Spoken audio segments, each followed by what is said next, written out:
Hi, and welcome to another episode to Thrive Stories. I am your host, Margi Delin. So grateful to have you here. So grab a cup of coffee. If you're listening, head out for that walk and just kind of get ready for another story of thriving. So before we get started, we'll kick it over to my co-host over there, John Delin. How you doing today, fella? Good. Hey, Margi. Excited to be here and welcome to Mormon Stories podcast as well. And we're just so thrilled that you're willing to come and host some of these episodes focused more on the reconstruction, healing, and growth aspects of faith transition versus kind of the deconstruction part. We're so thrilled to have you. I love you, and I'm always thrilled to be here. Thank you. I know I'm a total newbie, but happy to be here. Maybe I'll give a short intro again to Thrive Stories and the idea behind Thrive Stories in case you're new. So the idea of Thrive Stories is a shorter interview. They tend to be around 2 hours or so. And basically it's an area of thriving. So post-faith transition, we do interviews around an area of particular thriving, and we tell that story. And I love it for so many reasons. But one of the reasons I love it is because I feel like it kind of pokes a hole in something that we have been taught oftentimes and conditioned to believe, which is, if you kind of leave organized religion, that on some level your life is never the same, which it isn't the same, but in a negative way, right? That on some level you kind of suffer for the rest of your life, which I don't see to be true. That's not what I witnessed. So this interview series is kind of exploring what life after a faith transition looks like in a particular area. So you can nominate yourself. You can nominate someone you know. If you're interested in participating, you can pick an area. Some sample areas could be, finding your own voice. It can be a healthy marriage. It can be finding spirituality again. It can be, what else, John? We've done mental health, we've done sexuality, physical health, just any main domain of healing and growth that you think would be useful to a lot of other people. Mm-hmm. We'd love to hear your story. Yeah. Anything that's kind of common to the experience, I would say. So before we begin, I'm just going to go ahead and acknowledge something. The Band-Aid, there may be a Band-Aid on my forehead. So I went in for a doctor visit this morning. Shout out to dermatology, the importance of annual skin exams. So, but yeah, vanity be damned, like the show must go on. And here we are. So there you go. Just to acknowledge the obvious. Watch your language, Margi. But I'm really excited for today's episode. I'm really excited for this interview and just feel so grateful. So without further ado, we want to welcome Dre Nord here today. Thank you for being here. Dre Robinson. I'm Dre Robinson now. Yeah, I was Dre Nord. Brilliant. There's been so many Dre's, and now I'm Dre Robinson. Back to the original. That's perfect. Yeah. Thank you. We're so grateful that you are here. Oh, welcome. Thank you so much for having me. I'm so excited to be here. Feels good to be back. Yes. And it's worth mentioning that we had Dre along with Heather Gay on Mormon Stories podcast a year or two ago. I called them Gay and Dre. And Heather Gay obviously has been on Real Housewives of Salt Lake City. Dre has also appeared on that show. Yeah. Not as one of the featured, I guess, guests, but as a bestie to Heather, but also as a business partner with Heather. So we'll include in the show notes a reference to that amazing series that really helped a lot of people. So Dre, it's so great to have you back. Yes. Thank you. Thanks. It's good to be back. Yeah. So let's just begin kind of with selected area. What area did you want to kind of explore today as part of the interview? Okay. So when you reached out to me about this opportunity, I think immediately I was like, I totally know what I want to talk about. And I want to talk about gender roles and being a woman, specifically a Mormon woman that is no longer Mormon, and what that's like for us. Yes. It's been a journey. So I can imagine. And I do feel like this comes up in so many women's journeys that I see, because I think it hits that identity piece of transitioning. Who am I? What do I want?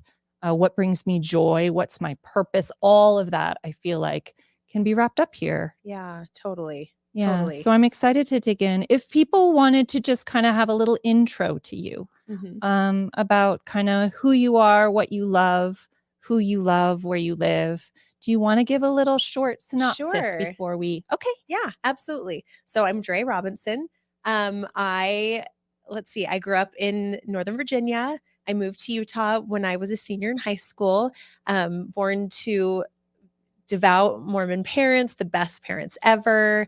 And I'm the oldest of 4 siblings. So, and I think my role as the oldest child definitely has shaped who I am. I think birth order is important and really, does shape who we become. And that's a big part of my identity, is being the big sister to my 3 younger siblings. Oh. Yeah. And let's see, I live in Cottonwood Heights now. I have been married and divorced twice. So I am a single mom to 3 amazing children. I have 1 daughter from my first marriage and then 2 sons from my second marriage. So there's a bit of a break between them. I have 9 years between my first and my second. How about that? Yeah. And it's been great. I've loved my journey of being a mom. And yeah, let's see what else. I co-own a business with my business partner, Heather Gay. We own a med spa. It's called BeautyLab and Laser. I'm repping. Woot woot. Let's see. Shout out. Shout out to BeautyLab.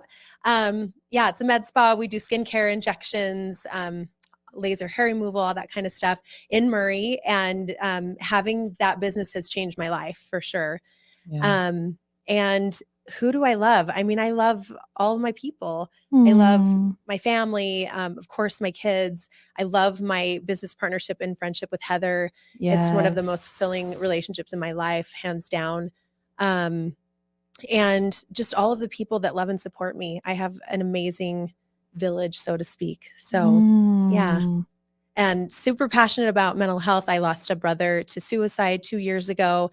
And that also changed my life. Heather and I run a foundation called the Don't Leave Foundation, where we treat self-harm scars and track marks from drug use for free, and no questions asked, no payment ever needed. And it's a huge part of our lives and a major motivator for everything that we do. So yeah, super passionate about that. Yeah. Beautiful. Yeah. Thank you. Yeah. And I can already see so much of kind of how gender roles have sort of directed and changed and morphed and expanded for you in that introduction. So, well, thank you. Yeah. So if we were going to start, should we start? I'm kind of curious about you back in Virginia then as a girl. If we were going to think about gender roles, and maybe we'll speak about it as sort of what it means to be a woman, right? Programming. And I guess we have a religious layer, but we kind of have a cultural layer, I still think, too. Absolutely. That overlap, as much as far as women have come. Yep. I still think we've got layers here, right? Absolutely. Yeah. And familial, which oftentimes is another layer on top of religious. So if I were going to see you as a girl kind of growing up, what was the water you swam in, if I can say that, and what you were aware of in messaging around what it means to be a girl and what you could expect from your life? Okay. I mean, yes. So I think the main thing that I grew up believing and knowing for myself was what my role was as a girl in the context of the church. Yeah. That was really the main framework for everything. And yes, of course, I mean, it was the 80s and 90s, and there was a bit of a revolution, I think, for feminism. Mhm. In those days, there were more women working, that kind of thing. But, of course, we had the Proclamation for the Family, and that very much solidified that, the moms needed to be at home. And I had a stay-at-home mom, and I wanted to be just like her because she was the best and funnest and coolest person I knew. So as a girl, I just wanted to be like my mom, which meant, being a good mom, staying home, taking care of my kids, playing with my kids. She played with us. She took us places. She, made us snacks. She taught me how to cook. I mean, all of the greatest things about a mom that could ever be, that was my mom. Interesting. And Yes. I wanted to be that. And then I think too, on top of that, being the oldest, and being a girl, I took care of my little siblings. That was just part of my job.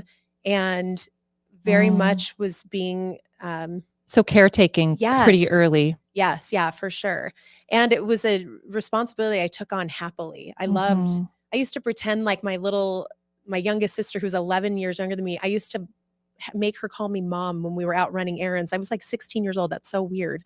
But like, I wanted people to think Yeah. that she was mine because I wanted to be a mom so desperately. Yes. And there was so much value there for me. So yeah. So it sounds like from your experience, when you're thinking about so you have a mom who so fully embodies then, right? Mhm. This kind of church defined role of woman and mother, right? Did you have a sense like there's for some women that fits well, right? And I do think it really is Absolutely. fulfilling, and it's a great match personality wise. And did you have that sense for your mom? That was what it was, or in your young years, is that what you perceived? It's absolutely what I perceived. I Okay. don't think that was the reality. Yeah. I think my mom was really good at doing what she was supposed to do. Yep. And showing up in that space. Yes. And I think Mhm. she also came up with little ways to kind of be herself. Yeah. I really do. Like, she started teaching aerobics in our basement for the neighborhood moms. And that was actually my very first job, was running the daycare in my mom's basement aerobics class. And it was like not anything that made money. It was just kind of something that she did for the neighborhood and the ward ladies. Yeah. And it was really fun. And and it was exercise, and that was really important to her. And she was a runner, and it was important. Now looking back, I'm like, it's pretty important that I saw her doing that, independent of my dad or anything else. And even though she didn't make money doing it, it was still her thing that was just hers, Exactly. Yeah, but her creativity. Yeah, totally. But I definitely think I was being sold something that maybe wasn't totally real. You know what I mean? Like, that this is so great and this is perfect and this is everything that I'd want to do. And I agree with you. I think that there are some moms that, like, being home, I have so much respect for moms that stay home with their kids, because it is a lot of work. It's a lot of work, and the pay's not great. And I have a dear friend who I've been friends with since childhood, and she has 8 kids. And I look at her and she's thriving. Like, she's the best mom. She's totally organized. She's so cool and smart and funny, and has these incredible children that is her job, like, is managing all of these kids. And it is a joy to watch. And it is, I know she's fulfilled by it, like, it's so impressive. And so definitely not saying that because maybe my mom wasn't ultimately the happiest or whatever, that's not some people's experience. I know it is, but I think for me, that was kind of the ideal. Yeah. And it also was your experience. It sounds like you're home. Totally. Yeah. Yeah. For sure. That makes sense. Sure. And I think everything was reinforced in church too. Like, I had little brothers. They did, scouting and everything and camp, and I did young women's. And so gendered programs. Yeah, for sure. Mhm. I mean, they were separating us out from the time we were 12 on. Yeah. So, yeah. we did have a different curriculum than the boys did. Yeah. And I was Absolutely. very aware of that. Yep. Mhm. Mm. So, in thinking about, I'm kind of curious on this end too, if you were going to think about gender and characteristics, or so now we're more exploring what it means to be a girl, right? Mhm. Did you have anything, any kind of conditioning that way that you remember about? It could be around wearing dresses, or what are activities you could do that are a little bit more preferred, or personality traits, right? Around pleasing, or you already mentioned kind of, caregiving as being Mhm. highly approved of. It's a role that's prescribed and approved of, right? So you get like a lot of positive reinforcement around some of these behaviors around, kind of what it means to be a girl. What was that like for you? Did you have a lot of that or not as much that you remember? Yeah, I mean, I think there was always the undercurrent of like, these are girl things and then these are boy things, and the girl things were, in my family, it was music. Like I had to take piano lessons. My little brothers didn't. I, yeah, I sang in the ward choir and I sang in choir at school and everything. And so music, and I don't know if that was as much because that was more my mom's thing than my dad's thing, but I attribute it to being a girl. I'm a girl and so Mhm. I'm musical. Yeah. Whereas, my brothers are boys, so they play sports. And I did play softball for a little while and it was so fun.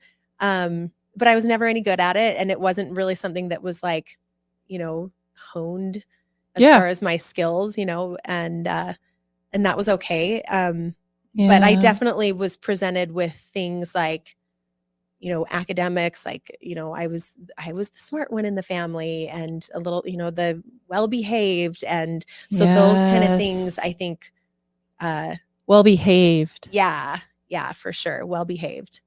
I didn't get into trouble. I followed the rules and I was a little gentler, I think, than my brothers. And I attribute it to me being a girl, Mhm. I have to be quiet and be nice Yeah. and well-behaved. Yeah. Yep. Okay.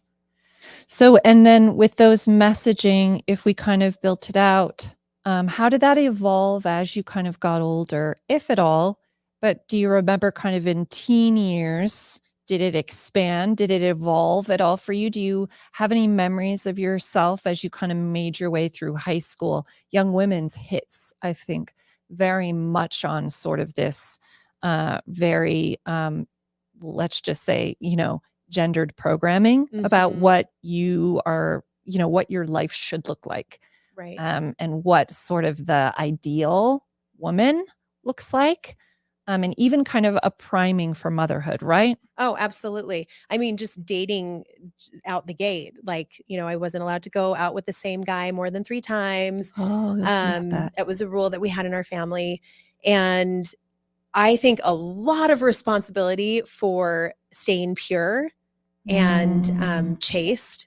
It I felt like it was squarely on me to have to make sure that, if I was dating a boy, that nothing happened between us. And if it did, then I had to end it because that was just so inappropriate. And that purity, that expectation of purity and chastity, I felt mm. to my core for sure.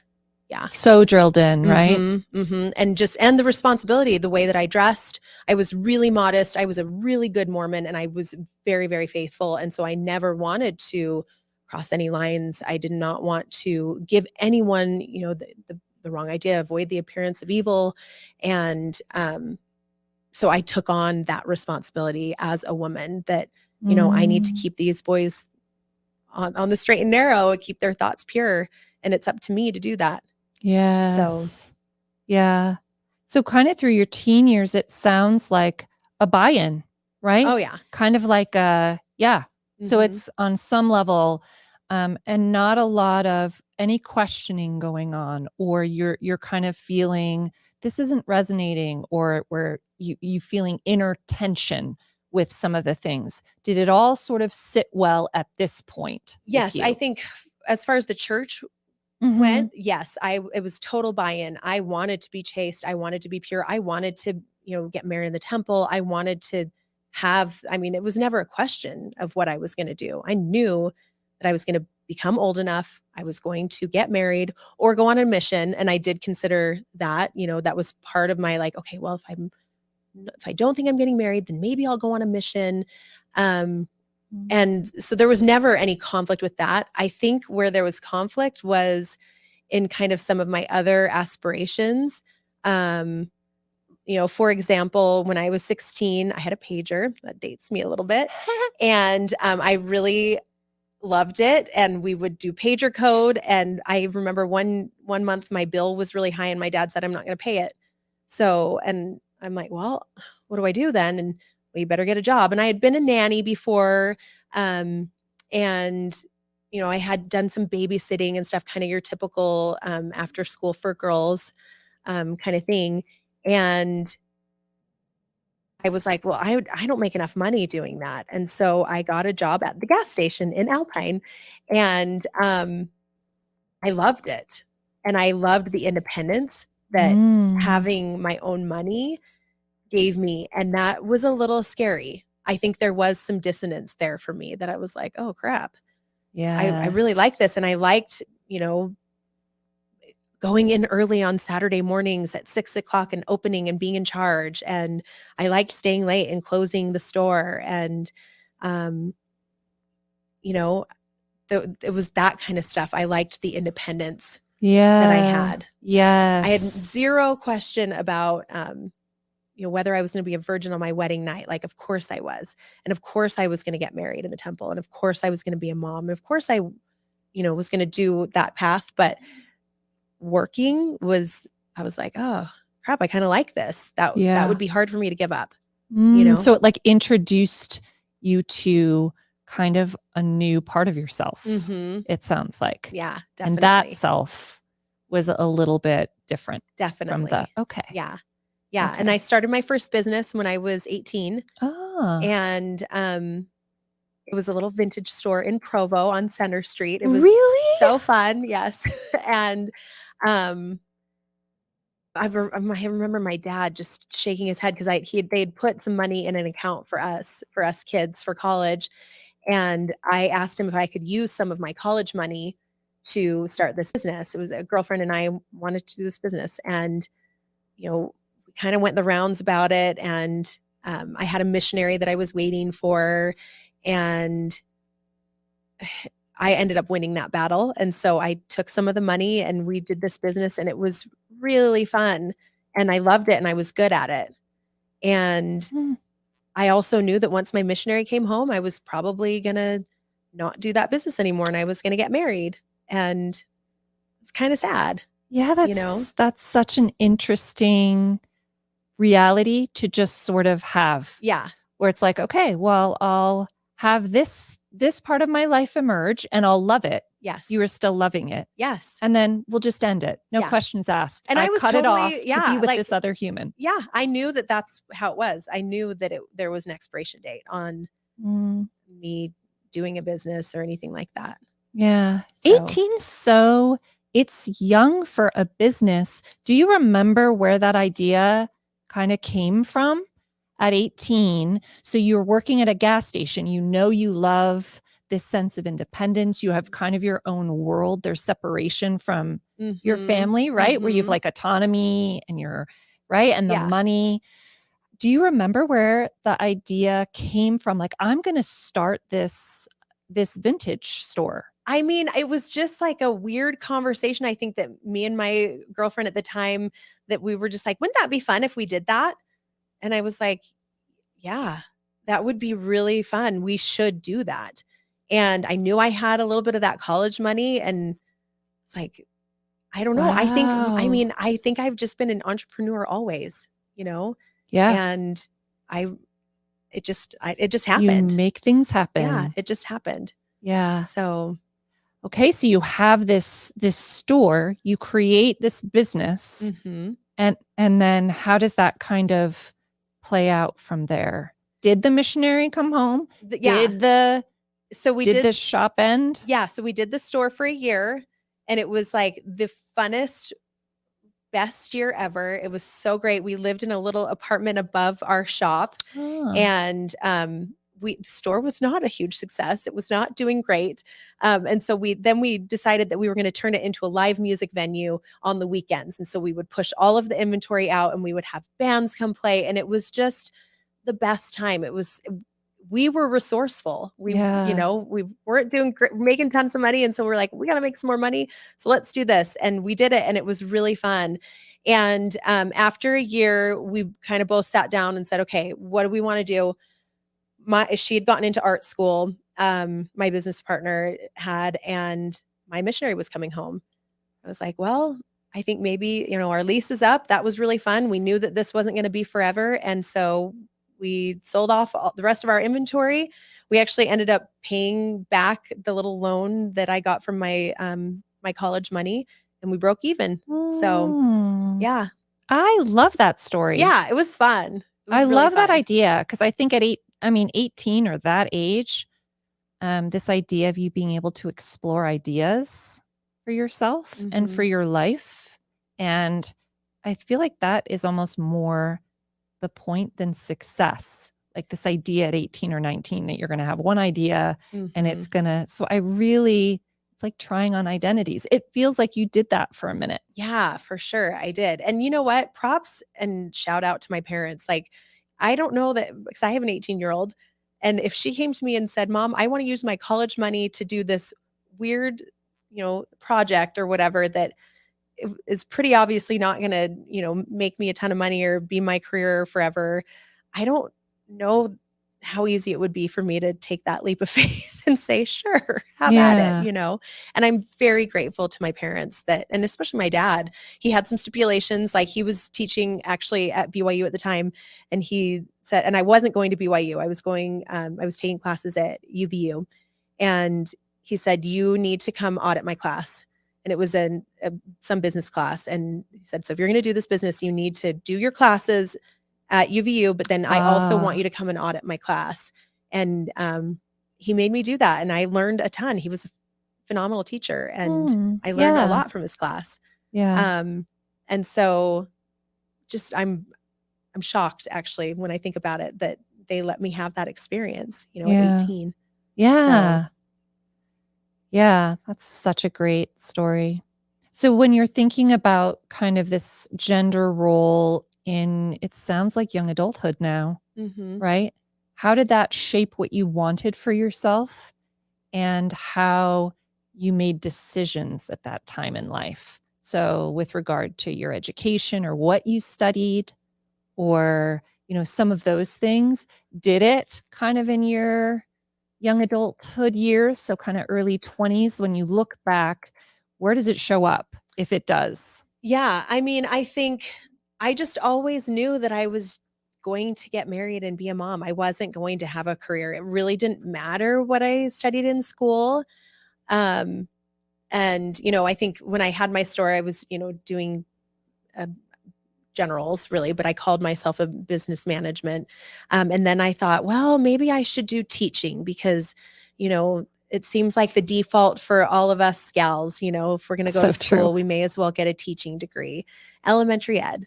And so I thought about that. But I mean, in the end, it didn't really actually matter because Yeah. I wasn't planning on having a career ever. It was Yeah. never as much fun as I was having. And as much as like I look back now and I think, what was I thinking that I could ever live without that? Yeah. But I thought I could. Yeah. So it didn't really matter. I was like, this is what women do. We can go to school and that'll be a fun way to pass the time. But ultimately, I need to find a husband. Yes. And I was dead set on that. Yeah. And I was okay with it, Yeah. Yeah. Do you remember if you try to connect to yourself back then? Do you remember what you thought of? I mean, did you see women working who had Yes. families? And do you remember what you thought about them? Yes. It's so funny because one of my nanny jobs that I had was for this family in our neighborhood. And me and one of my girlfriends, we tag teamed this this nanny job, and he was up and coming in a tech company, the dad was, and the wife also worked, and I don't remember what she did because she worked from home. And we were her nanny for her little kids, and so that she could go, and she would go into her home office. And I remember her was just talking to that friend the other day about like, what was she doing in there? She had all these papers and paying bills, and we didn't ever actually know or care to know what she was doing in there. We just knew that she was, working from home. And I remember thinking, gosh, like, this is so sad for them that they have us taking care of the kids, and that the mom is working, even though she was at home still. She completely was very, very involved with her kids. But I felt sad. Yeah. That Yes. mom worked, Yeah. I did. Yeah. That feeling of kind of like there's an ideal. Mm-hmm. Do you feel that way? Mm-hmm. That you were taught like there was an ideal and what it should look like, and then anything different than that was like, maybe your love is just a little less. Yep. Or maybe is that what you would say? Absolutely. And I remember thinking like, these guys don't have the truth. It's so sad because they were like, and now that I look back, they were so cool. They were awesome. Yes. They were a fun family that like, they were just very awesome. And I had the best experience being their nanny.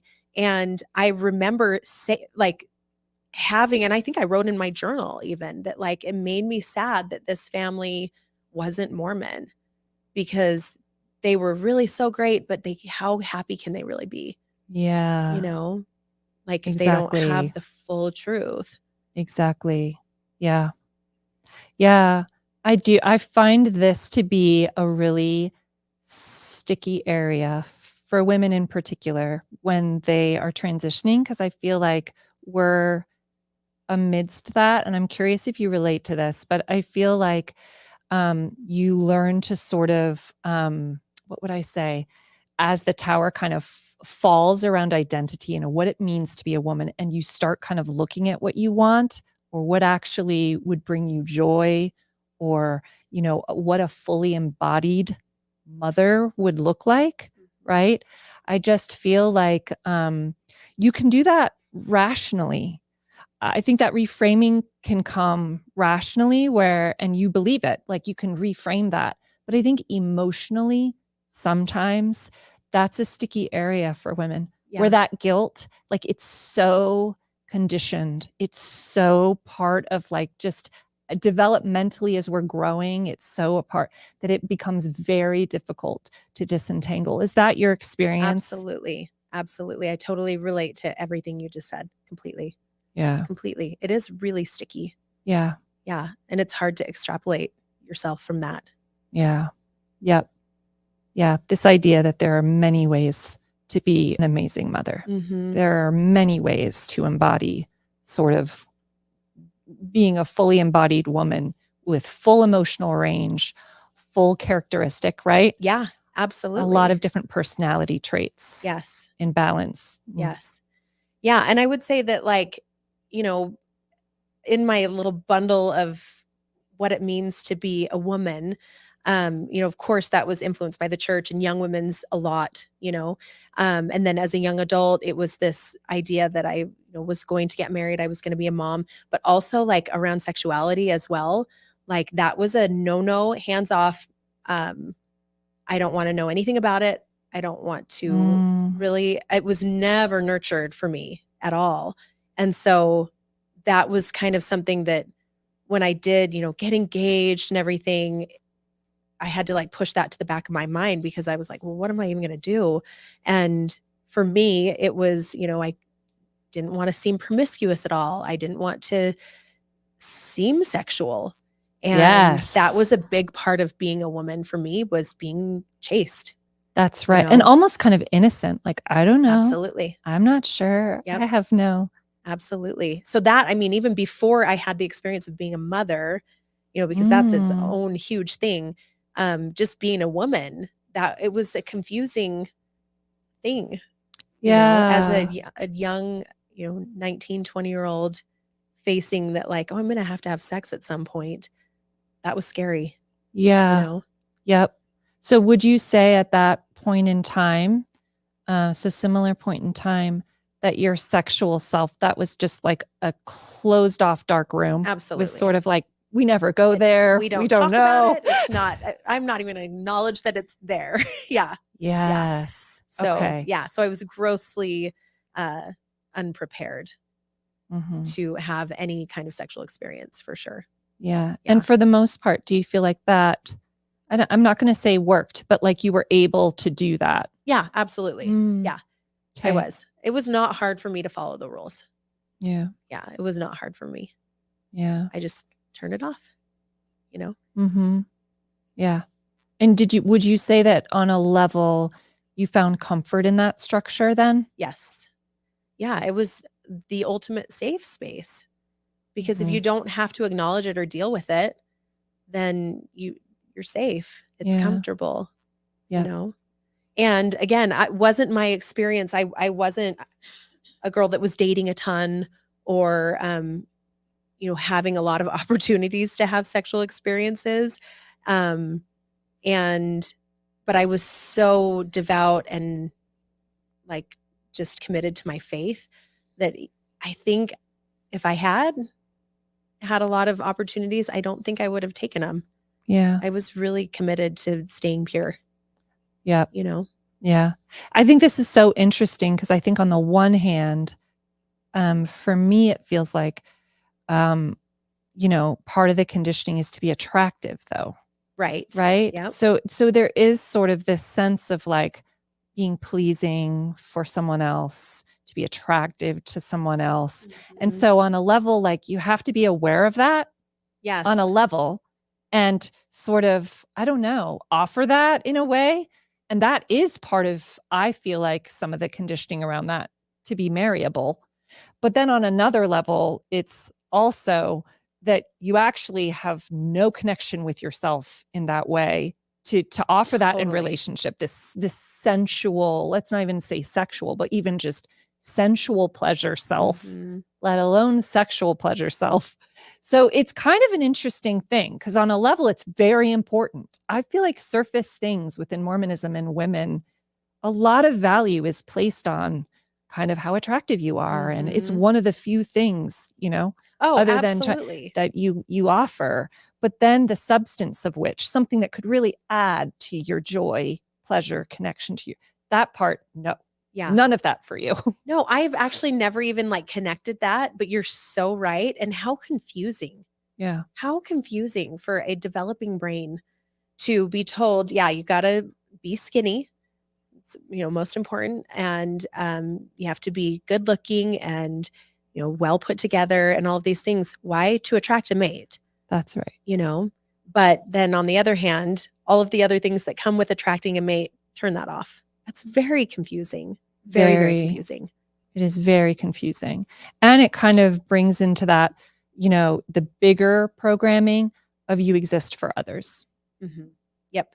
Right? Yep. It's kind of like the important thing is that you exist for another person's needs in that way, let alone for your own needs, not so much. Your own experience, not so much. Just be pleasing and offer, that other human something that they would really, really want. Absolutely. Yeah. Oh, it's sad. It is sad. Yeah. Yeah. Okay. So, so to kind of catch up on the story, it sounds like it's still kind of, you're still within the structure and not really, it's still kind of, I mean, we'll say working with quotation marks for you. Yeah. Because at some point, right, I'm going to guess it doesn't. There's some catalyst where it doesn't. Yes. Right. Yeah. And I think it really was after I got married to my first husband, and we were married in the temple, knew each other since I was 14 years old. It was just kind of, it was the path that I just dreamed to take, and it happened for me, And I do remember, so there were two things. When he had gotten back from his mission and he proposed, I had been considering going on a mission, and I had that little kind of like just gut wrench that like, oh, I'm not going to go on a mission if I choose to get married. And I still to this day, like I have that kind of like pit in my stomach when I think about giving that up. Even though I'm not Mormon anymore, I would never want to go on a mission, for the church or anything. But like it Yeah. was an experience that I thought I would really thrive in and that I would do well at. And that was a big like, oh, okay, well, if I know I've got to get married because this is my eternity and this is what I'm supposed to do. But it sucks because I'm going to miss out on going on a mission. And so kind of giving that up to get married, I think was my first real like sacrifice. You know what I mean? Yeah. And because we were still students and we were going to UVU or no, not UVU, SVU in Southern Virginia. We moved out there as we were both from back east, and that's where he was going before his mission. And so we were still doing school, and that was really fun. And while we were engaged, and then we got married. And when we got married, that was just that was like a fork in the road, because then it was like, okay, now you're a grown up and now you have to decide what you're going to do with your life. And I wanted to do school and I, wanted to get my education, but it just didn't make sense, And I think I told the story on Mormon Stories with Heather. He and I, my husband at the time, he and I had the opportunity to get 2 different internships, and it was still part of school. It was like when I was still thinking that I was going to school, and he got an internship with the government, and I got an internship with the Smithsonian, and that was like my dream job. Like my dream job still to this day, for the record, is to be curator at the Smithsonian. I love museums. I love learning. It would just be a dream job. So it was to be the assistant to someone at the Smithsonian. I can't remember the details around it, but they were both unpaid internships. And, we sat down and we talked about it. And I'm like, okay, are you kidding me? Yours is totally boring. You don't even want that internship. And this is like my dream internship. This is all that I could have ever wanted in my whole life. And now it's here. And can I do this? And ultimately we decided that it made more sense for me to get a paying job and for him to do the internship, because I was going to get pregnant and I was going to stay home and be with our kids. And what's an internship going to actually do for me in the long run? And like, I think back on that and I want to just shake my 21-year-old self and just say, don't do it. You can have all of the opportunities that you want. Oh, it just breaks my heart to think about. It's so interesting, isn't it, when we have those moments that are, kind of looking back, that now we can see where we started that self-abandonment a little bit. Like, and that's what I'm hearing from you, is just like the loss. Yeah. You can still feel it. You feel that loss for her, even if at the time on some level there was still some programming going on. Yes. Yeah. Oh, absolutely. But I feel so sad for that girl that gave up such an opportunity, and for what? Yeah. And that was really tough in my first marriage, because the truth is, like, you can say a lot about my first husband, but like he really was not someone that was probably going to, go to school and have this, really great career and make a ton of money for our family. But I feel for him, because he was put in that box. In another role. Yeah. He didn't want to do that. He wanted to be a musician. He Which wanted to be wasn't an a actor. match. He wanted to be an artist, and he couldn't. Yeah. And I deeply feel for the men in our culture as well, because there is a significant amount of pressure put on them to provide for their families. And the truth is, when I look back on it, I was much better equipped to do that, to go to school and have a career, than he was any day of the week. He would have been a phenomenal stay-at-home dad. Yes. But that was not an option for us. Right. I think that's such an important point, where you're looking at human beings and what they bring to the table. Yes. In a partnership, and saying, hey, where's the natural fit and what do you want and what would Mhm. bring you joy, as opposed to it all being based on role. Yep. Oh, totally. Yeah. Yeah. And that marriage was just kind of a nightmare. It was so hard because we were both trying to fit into these roles that Yeah. we were not really well equipped to be in, just as human beings, like you said. Yeah. You know? Yes. What do you want to say, John? I was just gonna say, we've said a few times on Mormon Stories that patriarchy hurts men too. Yep. Mhm. But what we probably haven't covered enough is that the gender binary hurts men too. And these days when we discuss gender in social media or in news, it's all about transgender individuals who are transitioning or who have transitioned, and that's kind of like the most visible, obvious rubber meets the road. Let's just even say, for some sensational way to talk about gender, and the gender binary. Are you male? Are you female? Are you transitioning from one to the other? But a really important entree into the discussion of gender is to begin with just this notion of what is gender. And I know, Margie, you wanted to cover this at the beginning, and this is just so I want you to just kind of take over, but I just had to just introduce this idea that when the number one, gender is a social construct. It's not, there's no biological gender. That's right. It's intentional that we've come up with the term sex, which is different from the term gender, because sex refers to your biological state, gender refers to your expression, right? How you feel inside, but also your expression. Yep. But with that realization that gender is a social construct, this idea that you're one or the other, That's right. it clearly has some social advantages or benefits to say, hey, you fit in this box, Sally, and Billy, you fit in this box.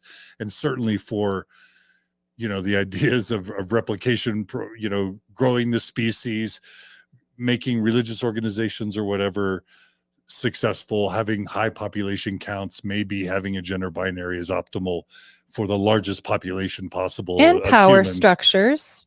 It's also a power structure Yeah. at Exactly. hand that's created it, because it does benefit certain human beings over others. Yeah, exactly. But what that ignores is just the idea that, like, none of us, what does it mean to be a man? What does it mean to be a woman? What does it mean to be male, female? And does that mean you can't cry, or you can't, wear pink, or you have to have you have to be the stay-at-home parent, or you have to work? It's just, if you really peel back gender, it's about much more than transitions. It's just about, is there a way to look at how we can live that's more multidimensional, that will allow us all to live a more healthy, meaningful, fulfilling life? Absolutely. No, I totally agree. And it's like, think about the first thing we ask someone when they're pregnant, boy or girl. Yeah. Why does it Or matter? gender reveals are a big thing as well. Totally. Where what it would mean if human beings came and were allowed to just sort of exist and be, right, without having this box kind of thing. And I love this, in tying back to what you were saying, which is like that, everyone's kind of hurt by it, right? That it's not just women, it's not men. And by the way, there are plenty of non-binary folks. It's a spectrum. And so everyone's kind of hurt in it because it limits your human experience, right? Because if what we're saying is this is what it means to be male, right? And these things are off limits to you, but you can express anger. Here are the emotions you can express as a man. You can express anger, but like vulnerability and sadness, let's not do that for men, right? Or for women, it's sort of like, we love you to be just like soft. Yeah, that's right. Genteel. Comforting and just non-aggressive, and kind of keep your needs low, be low maintenance. Who benefits from that, right? Who benefits from telling women to be docile and submissive, right? As opposed to just sort of saying, well, let's be fully embodied. We're all the things. How about what's healthiest is that we're all the things. Yeah, we're all human. How about that? Yeah. No masculine, no feminine. We're all just having a little petri dish of human traits, right? And it's okay Exactly. if there are people that want to express masculinity or femininity Yeah, too. if that We're not trying to, feels it's Absolutely. the idea isn't get rid of gender expression. It's to allow for a spectrum of gender expression right. that fits people better. That's all. right. Yeah. On some level, it's also like that's a similarity with feminism. The idea with feminism, you know, and I'm not talking about like, you know, certain movements, but it's the idea of choices. Mhm. It's kind of like it, you know, that women actually can choose and feel honored and respected, whatever choice feels right and honoring for them, Mhm. you know, without Yeah. feeling belittled, without feeling like they're less than, without feeling this sense of, and that's kind of, so to me there's a kind of a similar ring. But Yeah. No, and I think about that too when I look back on that my first marriage, like that conversation about the internship yeah, could have been so different if we had taken our gender roles out of it. And it's like, hey, what do you like doing? What are you good at? What do you bring exactly. to the table? Rather than what are you supposed to do? How are you supposed to show up as a man and as a woman in this marriage and relationship Yes. and So family you unit? so you kind of see that as a primary source of tension and kind of on a level conflict, and what one of the things that made it kind of just that. Absolutely. Yeah. So I interesting. still, I mean, I probably need to go to therapy about this because I still feel like that, again, that pit in my stomach of like, Yeah. oh my gosh, it's so unfair. It's so unfair, Yeah. you know, Yeah. but Yes. it is what it is and it's what happened. And, Yep. you know, and it was part of my evolution. That's So I'm just going to look at it like right. that. That is you so know? true. Yeah. It's that we don't know what we don't know. Yep. And you both were so young. That's the other thing, is that idea Mhm. of partnering so young, Yes. right? Where your Yes. brains aren't even fully developed yet. You're Yeah. still like developing and having that partnership. Yeah. Undoubtedly, there's just more there to reckon with. Mhm.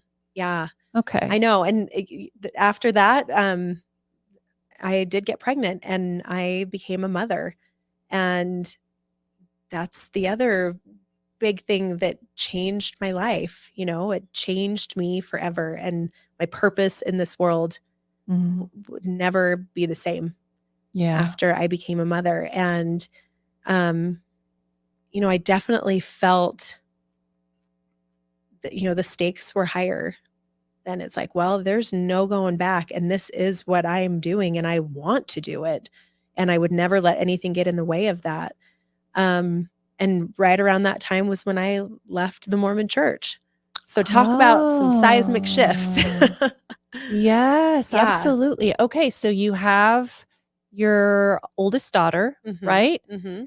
And shortly thereafter, you kind of go through this huge, it sounds like Mhm. a huge transition. Yes. Because you built your whole life around a certain model. Yeah. And then, so what happens when that model completely evaporates that you've based your whole life around? And Mhm. is that what it felt like? Or was it Oh, like, yeah. if you were to kind of describe your experience, what did it feel like? It felt like everything I knew was out from under me. But here I was like, oh crap. I'm already so far down. I'm already married. Yeah. I was pregnant when I was transitioning out of the church. There was no going back. I've already given up the internship. I've already quit school. I'm like, what can I even do Yes. now? And it Yes. was so scary. So scary. And it's so vulnerable, Yeah. right? Because of those factors, because of the, you know, the choices that we've made for the structure to work, Mhm. right? Mhm. The quitting education oftentimes. And now you're, you know, what it would mean to be single with a child, and you haven't, well, you have, but for many, really limited work experience, really limited education, Mhm. that, but do you remember that being pretty clear to you to say, yep, leave? And Yeah, I mean, I think that they coexisted. They were in spite of each other. That, you know, idea that my life was going to completely change, you know, and I mean, yeah, I could work at a gas station Like that was or I could be a nanny. I didn't have education, Right. it's like, okay, well, what am I going to do? So, but that existed, but then I also could not deny the facts, Yeah. and the history and the things that I was learning. And I was like, well, I guess I'm going to have to reject this and figure out what I do with this, and with my Yes. life and what I have going on. And it was totally hard and totally scary for I was so young, Yes. so young and now a mom. And now a mom. Yeah. And how did that whole decision to leave affect your marriage? So we left together. So you left together at that Mhm. time. Yeah. And at the same time, it also probably destroyed our marriage because I think we both realized, I don't know. It's hard for me to say because I don't know how much to say because it's not 100% my story. It's Absolutely. 50% his. I totally get that. Yeah. And, but let's just say that we wanted to have different experiences once we were out of the church, Yeah. and so we made a decision to part ways. And that was when my daughter was 18 months old. And so talk about a lot of life changes, it was becoming a mom, getting married, becoming a mom, leaving the church, and then getting divorced. Yes. And being a single mom. But you know what? I was actually like really good at being a single mom.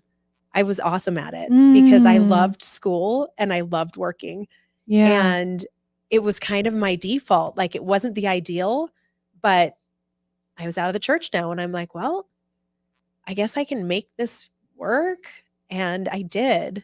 I worked and I went to school. I went to the U, and it took a really long time because I was a mom and I had full custody of my daughter, but I did it, and I was good at it. Yeah. And again, felt like, oh, I'm only doing this because I have to. Yeah. It wasn't because I was choosing to. It was like, well, I have no other options. Yes. So if you were going to talk about kind of the way that, let's just say, church teachings weren't serving you, right? At this point, would it be kind of around education, like some of those, how the belief system, affected the choices that you made? And would you say this was one of your key suffering points, was right at this breaking point where you're realizing the roles? You're with this, you did everything right, you did the formula right, and then you discover, wait a second, would this be one of the key suffering kind of places for you looking back? Yeah, definitely. Because I had followed the path that was laid out for me, and it put me in a really bad position. Yeah. As a single mom. Yeah. It just did. Because again, I didn't go for it with my education. I didn't pursue a career or anything really substantial that I could build a career on. Yeah. And I harbored a lot of resentment towards the church for a long time. I was pretty angry. Yeah. Because I felt really set up. Yeah. And I felt like it was unfair.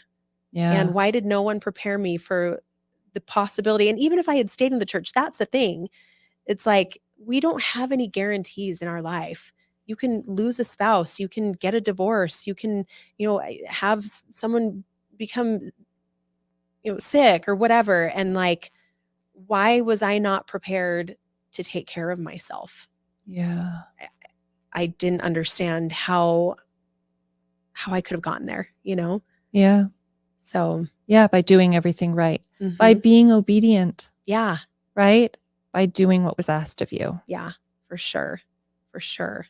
Yeah. So, at this point, are you feeling like, I'm curious because I have a question around what it meant for you to kind of let go of some of these beliefs. For some people, depending on what we're talking about, there's a lot of loss. And I do hear that in what you're saying, because I think anger is oftentimes a part of grief too. How did I end up here? How did I get here? This kind of reckoning of the moment. Did you have a sense during this time of grief and loss for who you could have been, or a sense of betrayal, or did it come up more as now you're feeling actually free from the box, and now you just are grappling with kind of the reality, but now you have a bunch of resources too and opportunities that were once off the table? Like, how did that play out for you? What were you feeling? Was it mixed? Was it all that? Was it? Yeah, so that's a really good question. And when you first said that, I mean, I definitely feel I know exactly what you're talking about, that sense of grief and loss. I feel like I probably processed that a little bit later in my journey. Okay, I think I was just kind of in survival mode, that makes sense. you know, and I was free and I was doing stuff that I actually liked, and I maybe felt a little bit of guilt about that. And one of the things that Heather and I talked about when we were on Mormon Stories was, when I met Heather was when I was going to school and our daughters were in kindergarten together.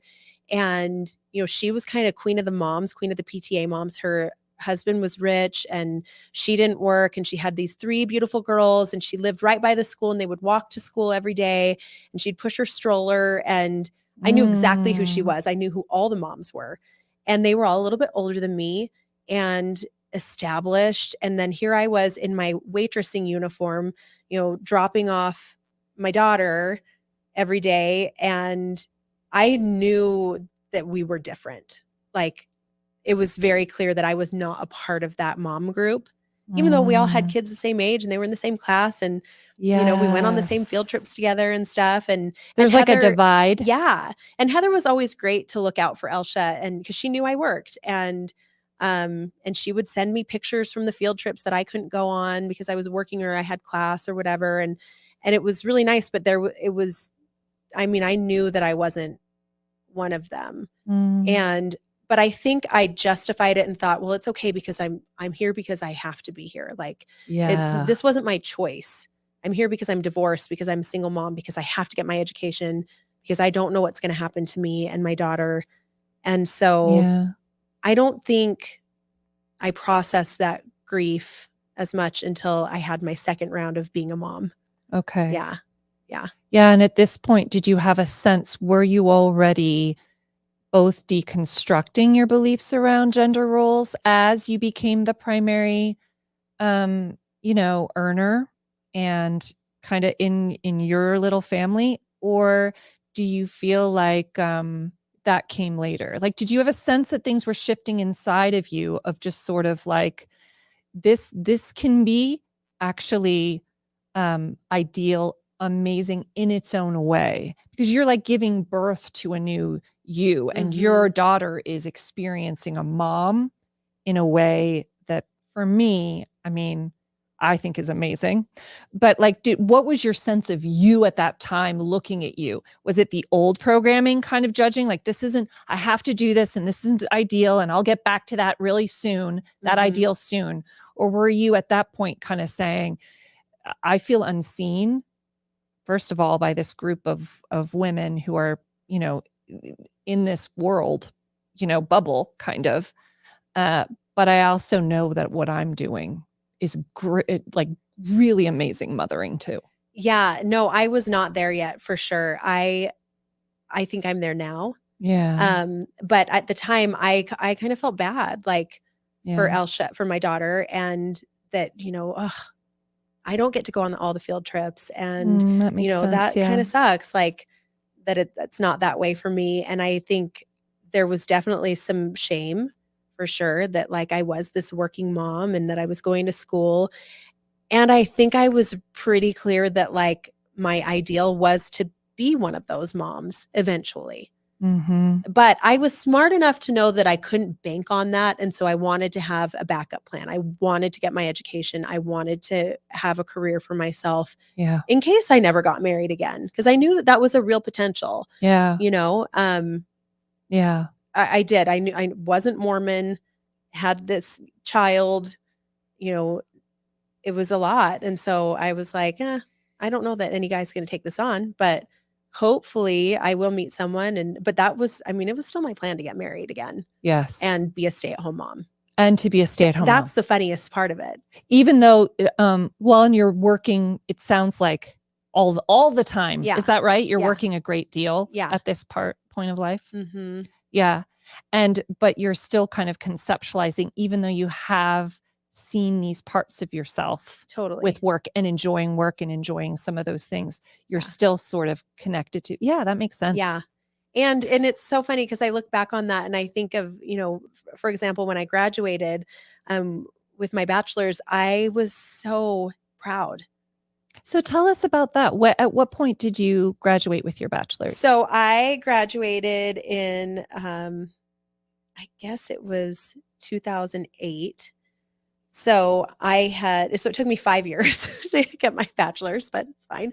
Well, you were doing a lot. It sounds like you had quite a bit going on. Yes. Yes. And it was slow going, and I did it at the pace It's that amazing, I could. Dre. But I loved it, and I totally enjoyed school so much. It was the greatest adventure, and I was so proud. I was the first person in my family to graduate. Of all my siblings, and I was a girl. Yeah. And I was like, I was feeling myself for sure. I had a sense of like, this is kind of cool that is brilliant. that I did this, and I remember my parents being so proud of me and having that idea that like, okay, I can maybe take care of us now. Like I can maybe do this. If I never get married again, I think I could do this. And wow. it was a huge victory. I was really proud of myself for that. So it sounds like that education piece Mm-hmm. offered you something unique. Yes. Yeah. Yes. And what did you study? Do you mind my asking? Yeah, no, not at all. I studied history, Middle Eastern history with a minor in Arabic. Totally weird. So look at you go. Yeah. Well, and I thought that I would move back east. I thought I'd move back to DC and maybe work for the CIA or something. And oh my gosh. This was, of course, post 9/11. And so there was a need for Arabic speakers. And so that was kind of my plan. I was like, oh, I'm going to do this. And I loved it. It was really fun. And then I met a guy. Right. And then I met a guy. So I love that you also loved it. I loved it. Like I would go back in a heartbeat. Yeah. Yeah. Wow. Yeah. When there's time, I'm going to go back for sure. Yeah. Study something else. So I love it. It's so interesting. So, okay. So you are able to finish school, single mom, Mm-hmm. all the things because you're doing all the things. Yes. As a single, the work of a village and 2 parents and yes. for 1 human. And then you meet someone. Mm-hmm. Yeah. And this is my second husband, and he was just a knight in shining armor. He was so great. And, I think I was tired, and I had been working for all of these years and finally got. How many years had it been? Just so I can. So I was single for 8 years. Oh, okay. Yeah.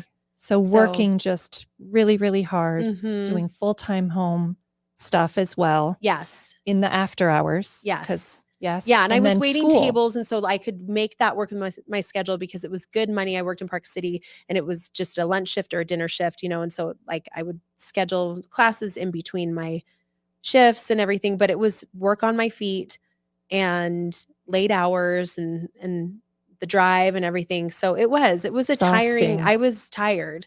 Yeah. And my daughter was 8, and she was getting older, and she wanted siblings, and I wanted siblings for her. And and I met my second husband, and he was on board. He was willing to, take us on, and he was very into traditional gender roles. He was like, I want to work, I want to make the money for this family, and I want you to stay home and take care of our kids. And that sounded like an absolute dream. Yes, I bet. It really After did. the 8 years, Yes. you're thinking. Absolute dream. I'm like, oh, someone's going to take this burden off of me. And now I can get back to, doing the stuff that I should be doing. Oh, the should. Yeah. Like, volunteering in the school class and going on the field trips. And was part of you like now that group? Yeah. Oh, it was like, this is like my that. in. Yeah, for sure. This is my in. And you know, and again, I look back on myself and I think, what was I thinking? Like, did I not know myself that I am someone that like has to be busy doing something, creating something, working on a project, like learning something? It is just who I am. Yeah. But I did not want to acknowledge that at all. Yeah. I just wanted to be a good mom.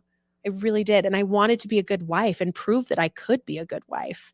Yeah. You know, I wanted that embarrassment of my initial divorce to be gone. And I wanted to just create this life. Yes. You know, and I fell back hard into traditional gender role. Yep. Hard. Yeah. And it fit like a glove, you know? I feel like it just, you know, when you're talking about 8 years and all that happened in that 8 years, it makes total sense how exhausted you felt, Mhm. you know, on a level. And this sense of, too, I think those default settings that we kind of talk about where, let's just say our conditioning comes in, they oftentimes come in most strongly when we're tired or when we're feeling hurt or when we are, you know, on some level are kind of low in our resources. That's when oftentimes that default, I'm just saying, around, you know, traditional family. What does it look like? This is what I grew up with. This is what it, you know, and Mhm. where you know, I just find there are times even in my own life where that train that you hop on of conditioning, there are times when, you know, just like you talk about, you have moments of exploration and then you meet someone and all of a sudden you're on the train and you're Yep. like, oh, this is what it looks like. And before you know it, you're like on the track headed toward, and that's what it reminds me of. It's Totally. just like you're exhausted. There's a train going by and I'm sure your second husband was amazing Wonderful. as well in his own way, but it's not surprising that like that sense of self-knowledge or this like wise sort of that we can so look back on, you know, didn't show up then. And before you know it, you're on another track and you're heading 100%. down the, you know, Yeah. that is how it works. Yes. And it's what felt familiar and comfortable to me completely. It was like Yeah. putting on a pair of slippers that you've had for years and years and years. You know, it just Yeah. fits. And I think this is truly when I had my, like, what I call my feminist awakening was in my second marriage. You know, and sometimes, like, my therapist likes to talk about the pressure cooker, that sometimes it takes, you know, being in a pressure cooker to really like have things explode. And that's kind of what happened, is that I found myself in, even though I was out of the church, I did not hold the beliefs. I had no reason to think that this is how I had to show up as a woman, yet I completely did. The chip is embedded deep. It is embedded You know? deep. And even like you were talking about it a minute ago, you know, this idea, now I can be a good mom, as if those 8 years you were some type of Yes. subpar mom Yes. doing but that's how deep, right? And Mhm. unconscious they can be. Yeah. Yeah. Yeah. And it had nothing to do with, you know, my belief in, you know, eternity or anything. It was just the programming of, this is what a good mom looks like. This is what a good wife looks like. And it turns out that that rubric made me miserable. Yes. Like, oh my gosh. Absolutely miserable. I could not survive. It was bad. Yeah. It was bad. Yeah. And at what point then, you kind of said second marriage, feminist awakening. At what point did you know, I won't survive it? I won't, this rubric that I've been, you Mhm. know, giving so much power to, that I've believed in and judged myself, you know? Mhm. At what point did you have a sense I won't survive it? If I continue to live this formula in this way, that's so dishonoring to kind of your individual needs and kind of, you know, was Yeah. there a particular time, or do you feel like it kind of, there was a build like that pressure cooker, that build of discomfort and suffering over time that kind of created it? I think it was, I know exactly when it was. And it was the pressure cooker for sure. It was after I had had my second, um, little boy. And so my last baby, and I knew that I was done having kids after that. There was just some medical things and my doctor said, you're done. And so I knew I was done having babies, and he was little. And I wonder now if I was like, had some postpartum maybe after that, and just was not, I didn't deal with it. And I remember sitting in my kitchen on my counter and I was crying. The kids had gone to bed and I was talking to my husband, and he just was so confused because he's like, why are you so sad? And I'm like, you just don't understand. And I remember kind of going the rounds with him and him saying, but Dre, you have everything. Like, I make good money. We have healthy children. You have a beautiful house to live in. You live close to your mom. We have our friends. What could you possibly be sad about? And I remember feeling horrified. Like, oh my gosh, what do I have to complain about? Absolutely nothing. I have a beautiful life. I am so fortunate. What is wrong with me? How is this not enough? And feeling horrible, deep shame, because I was so lucky.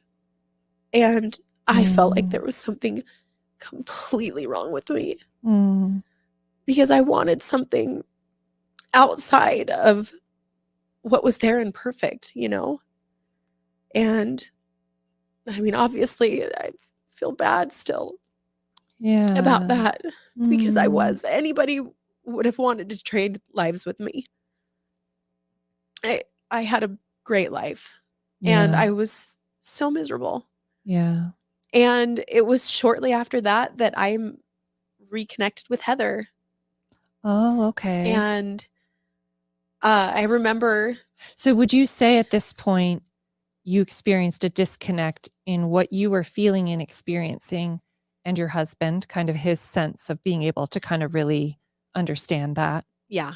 Okay. So it was a little bit of a divide there, that Absolutely. a chasm that you couldn't. Yeah, because I didn't feel understood, and I probably seemed crazy. So at this point, it feels like this might be one of the moments, right? Where you were able to kind of identify, wait a second, now I have the rubric, and it's like the perfect version of the rubric even. And now I am in that bubble that I've seen and wanted and pined after. Yeah. And on some level, it's like this, like the voice in the head, of course, which is programming, is like, how dare you be unhappy? Yep. How dare you? How dare it not be enough? Yes. For you? Yep. Yeah. How dare you have any complaints whatsoever? And I remember, I'm not a big spiritual person anymore, but I remember, I guess it was a prayer. I put something out into the universe and I said, I need some help.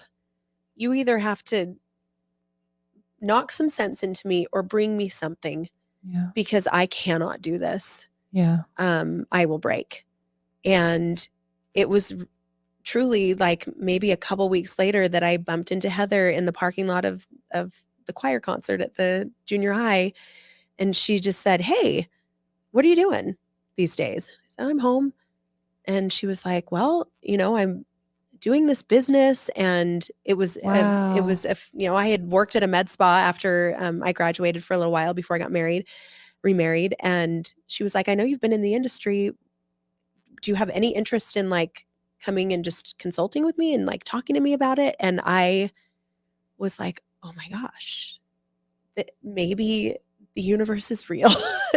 Maybe prayers are answered, because maybe this is my answer. Maybe this is something I can do with my time. And maybe this is what I've been missing.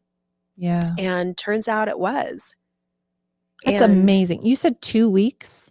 Yeah, it was literally 2 weeks after I had that sobbing conversation with my husband. And I was so distraught. And then, and then I bumped into Heather. Yeah. And so the timing was absolutely perfect. And we started working together. And that was my true feminist awakening. was when I Yes. connected with Heather. So because you had this, it feels like, did you feel lonely? Did you feel like Yeah. amidst that time, did it feel quite isolating Yes. to have this life that you know, on some level had been taught was the ideal life? And then, but you're having this such a dissonant experience from what you expected to kind of feel. Yeah. And then, I don't know, were you able to talk to people about that? I know you tried to talk to your husband. Were there people that you were able to talk to that you had a sense that someone was there for you? Or No, not really. And not until I started working with Heather. And I saw her because I was never going to say out loud that I was unhappy in my life. I mean, I did not feel like I had the right to, you know, that's like, so, oh my gosh, I just want to like pause that, because I think so much of that actually is conditioning around what we're taught to want. yeah. And what happens if we want something different? What if it actually isn't what brings us joy, or it's not best for our psychological profile, or like there are just a myriad of reasons why. Yes. For many, many women, not just you, I actually think it's a majority. I think there are a lot of women it works for, but there are probably more women that need a blend, some type of blend of how this all works, you know? Totally. You know, but that idea of what's wrong with me, not what's wrong with what's been expected of me, not what's wrong with this prescribed model that really benefits a system and certain individuals acting in that system, right? But it's what's wrong with me, you know? Oh, I'm the completely. broken piece, clearly, you know, as that. And that reminds me of that internalized, just what we internalize as women. Yeah. What we're capable of, what we should want, what our dreams should look like. Yeah. Yeah. That's so real. It is. It is. And you don't feel like, at least for me, I did not feel like I could complain, you know, or have wants and desires outside of, you know, what was already prescribed to me and what I had, you know. And it wasn't until I started working with Heather, and it was interesting because she was single, but she was also being supported by her ex-husband. She didn't have to do this business. She just is really freaking good at business and was doing it. And I was And did you know that about her? No, I had no idea. Oh. I had zero idea. I knew she was did photography and stuff. And I knew she kind of had some side gigs, little fun projects, you know, but I didn't know what a phenomenal business mind she had until we connected, and we just vibed so well. And we would start kind of sharing with each other, you know, kind of those feelings of oh, this is really fun. I kind of feel bad that this is so fun and that we love this so much. And, you know, okay, well, we have a meeting. Oh, that's the same day that the girls have their debate thing. And it's oh, yeah. Okay, well, so we can't do it that day. And she totally got it. Because we were in the same boat. Yeah. And so it was this weird way that we were doing life of being responsible as moms, but then also having this business. And when we decided to fully partner and become business partners, and I bought the shares of her old business partner who wanted out, it was I felt so confident because I knew she could understand. She was that person that I could talk to about how I was feeling of my mom guilt, and, you know, and feeling restless in my life. And I knew she wasn't going to judge me. I knew she totally got it. Yeah. You know, because she felt the same way too. Yeah. We always both had to leave at 2:30 to go pick up, you know, and we'd have to schedule our meetings in between 9 and 2, which is ridiculous, you know. And I remember us saying if we were men, we could have a meeting at 4:30 p.m., you know, but that was not in the cards for us because we had to You both pick up were carpool, juggling, you know. Yeah. And it was the fact that I had this person that was so brilliant and had such a great business mind, and we could talk for hours about strategy and what we wanted to do and how we were going to grow.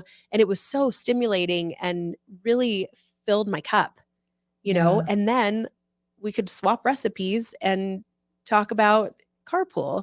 it was just this It's like perfect all the balance. things. Yes. Yeah. Yeah. Do you remember when you think back on that day that Heather offered that? Do you remember what it felt like?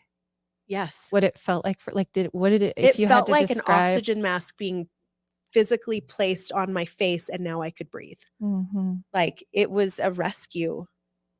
And I was and am to this day so grateful. So grateful that our paths Mm. crossed. And can I say that is what, so your and Heather's interview is one of my favorites of Mormon stories. And it is this synergy and this support and this love between, two humans and, as it happens, two women. And that I was most moved by is just, and you can witness it. You witness it in the way you guys communicate side by side. It's also nonverbal community. It's Yeah. this whole thing, but you can kind of sense it. I really would say to just invite people to go and watch that as a background kind of, and some context to this. But I'm really curious. And I wish we had Heather here for this moment to just say, do you have a sense for why Heather chose you? What made her come to you that day? If she had a sense, do you think, or had you ever talked about it before? Or was it literally, did it feel like out of the blue? It felt out of the blue. She knew that I had worked in a med spa before. And so I think, Maybe but that. I don't think she would have reached out to me. I think we just happened to bump into each other. It was just perfect timing and dumb luck that we just happened to be leaving the choir concert at the same time and stopped and chatted in the parking lot. And she just kind of mentioned, oh yeah, so I'm doing this thing. I bought this business. It's totally weird. And, I don't know. I just am doing it. And you worked in the industry. You might have some ideas. It was just so organic. I don't know. And I don't know if it was divine timing or if it was just absolute coincidence. Yeah. But it was a life preserver. But it was a life preserver for sure. Yeah. And I mean, truly, my friendship with Heather is one of the most impactful relationships I've ever had in my life. It's changed my life for sure. And it's interesting to say because it is like we're two women and we're not romantically involved, but we are like partners. You know what I mean? Like we just mesh together so well. And what she brings to the table, I completely lack. And what I bring to the table is not in her skill set, And so it's like we totally complement each other. And it's been so amazing and healing to kind of work on my own internalized misogyny, which is absolutely there. And to really have so much love and respect for another woman. Yes. Yes. And to have that, I mean, oftentimes we talk about the importance of like mentoring, and it's not exactly mentoring, but it is sort of like how important, having other humans in your life to share and to have that sense of mutual support, it can be so huge. And this just reminds me of that when you're talking about this relationship. And, I felt this like really witnessing you as well is just another cultural programming thing, is this idea that romantic love is the superior love. Like that's the love that you should go for. And I don't buy it.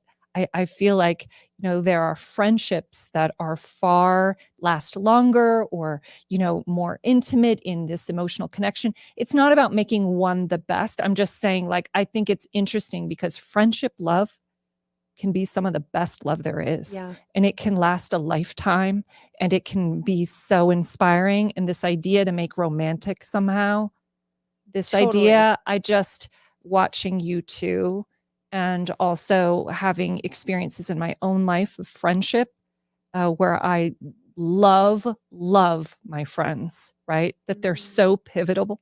I don't believe in that hierarchy. I don't believe that there's, it's all beautiful. They're all different. They're different functions, but like friendship, love, like, yes, we're here for it. I'm so glad you said that because I think about that all the time. I'm like, why are we not celebrating these friendships that have changed our lives and, that last so long and then are never going to go away, and that ebb and flow and, teach us and all of these things. Yeah, I'm so glad you said that. And 'Cause that you're can right. stay. That they Yes. stay when oftentimes some romantic loves end. And that's not to say that romantic love, when they end, that they're inferior. I just think the way we conceptualize love is interesting. Yeah, I totally agree. You could do a whole podcast on just that for sure.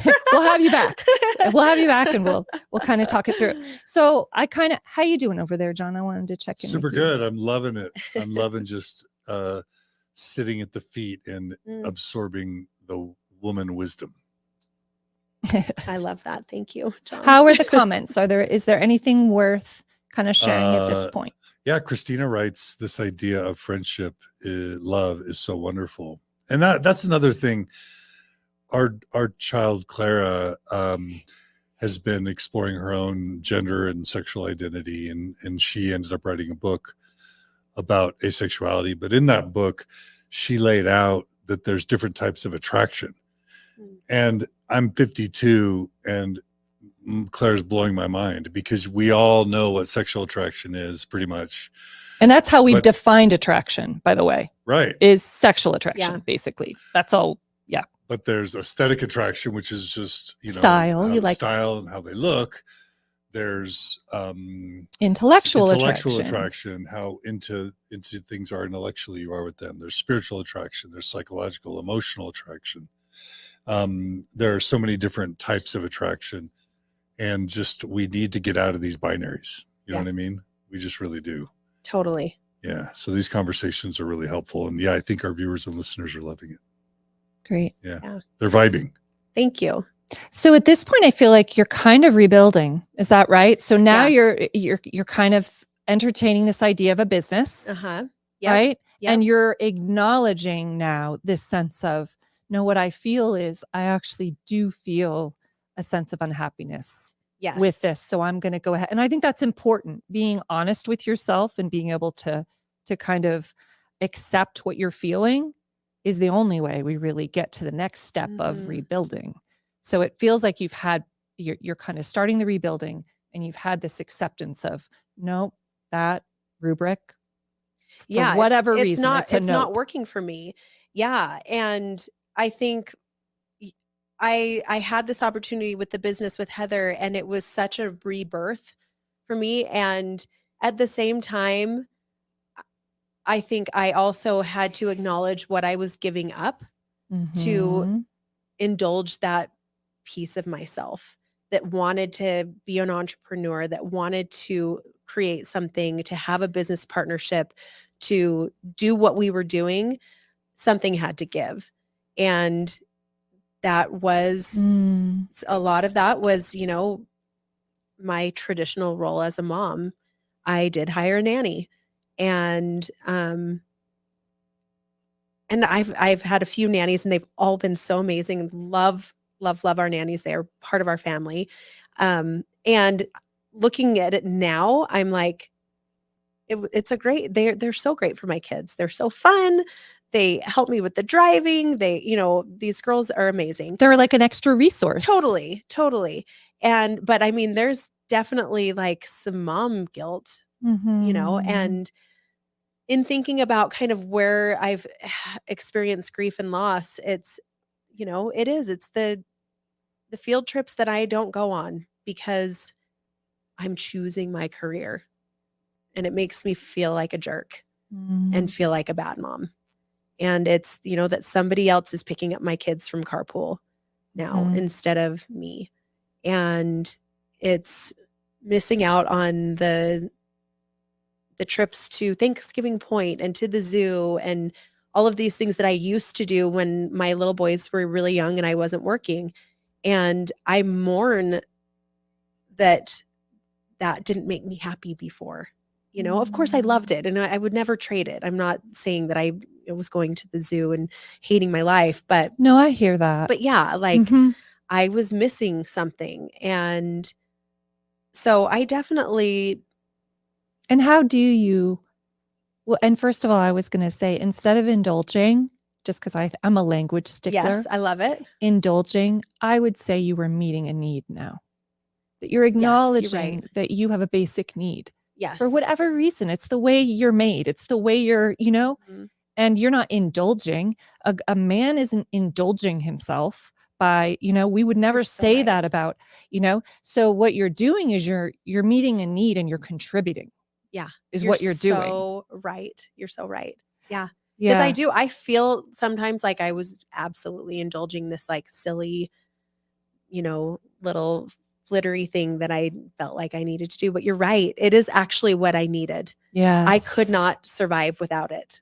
Yes. I needed to be doing something that was different than what Yeah. I was doing. And on a level, yes, Heather was throwing you a life preserver, but so were you. Yes. You were throwing yourself a life preserver too. Yes. Yes. And I think that's important, yeah. that we also save ourselves. Yeah. And you warranted, you allowed yourself to be worth saving. Yeah. Well, I knew I needed it. When she threw out that preserver, I was like, yes, this is Oxygen, please. This is what I need. Yeah. In order to honor myself and be the person that I believe that I was born to be. Yeah. And, doing this business with Heather, it has been a huge feminist awakening because it is different to be a woman in business, and especially in the medical industry, not as much in the cosmetic because we have it's a female dominated industry for sure. But like medicine it is for the men, like they are in charge, and it's another system. Yeah. Yeah. And we laugh like, because kind of the funny thing about us is like, oh, just two moms. Everyone was so surprised at how successful our business was because we are just two moms instead of two educated women with experience and great business minds. Yeah. Why is anyone surprised that we were hard work, successful? super hard work. Super And hardworking. Yeah. But yet it's just so surprising that just these two dumb moms, were able to do this business. And we laugh now about it. But it was a real thing to overcome for us, to be taken seriously as business women. And then also, trickling down into our business, like we employ mostly women and a lot of them are young moms. And it has been so fulfilling to work with these women. They are all so incredible. And I am so thrilled to provide a workplace for them to come and express that part of themselves, and it's been so beautiful and fun to watch all of their little kids grow up and to watch them grow as mothers and as human beings and as estheticians and injectors and all of the things. It's been an absolute pleasure and such a joy. And I just wouldn't trade it for the world. I really wouldn't. Yeah. And, I think Heather's been a huge example to me of someone who has to actively step into their power. And, she's on TV. Like it's a lot. It is gnarly. And I am just so impressed with her. Like to see how capable she is, it makes me want to step into my own power too, and rise up to meet her. Yes.